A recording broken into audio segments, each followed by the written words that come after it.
নিয়ে গেছে টাকা। কারা কারা আইছিল? হাফিজুলরা, ইমদাদুলরা অফিসের ভিতরে আইছে।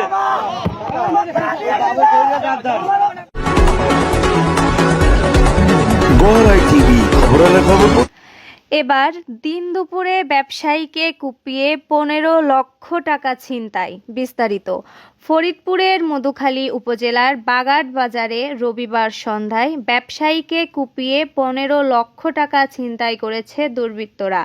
বাগাট বাজারের অগ্রসর সমবায় সমিতি লিমিটেড এনজিওর পরিচালক বিশিষ্ট ইট ও কয়লা ব্যবসায়ী মোহাম্মদ মিলন শেখকে বিকালে তার নিজ কার্যালয়ে 10 থেকে 15 জন দেশীয় অস্ত্রধারী সন্ত্রাসী তাকে কুপিয়ে তার নিকট থেকে 15,000 টাকা ছিনতাই করে নেয়।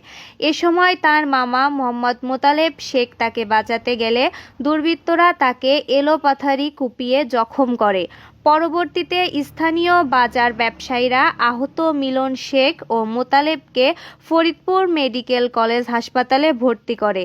ব্যবসায়ী মিলন শেখ সাংবাদিকদের বলেন, কাটাখালী গ্রামের দুর্ধর্ষ সন্ত্রাসী ইমদাদুল, হাফিজুর, মুজাফফর, ফুরাদ শেখ, শিমুল ও সন্ত্রাসী মামুন আতর্কিতভাবে 10 থেকে 12 জন লোক নিয়ে আমার অফিসে ঢুকে কোনো কিছু বোঝার আগেই ইমদাদুল ও তার লোকজন আমাকে এলোপাথারিভাবে রড ও হাতুড়ি দিয়ে মারতে থাকে। বিস্তারিত জানতে আমাদের সাথেই থাকুন।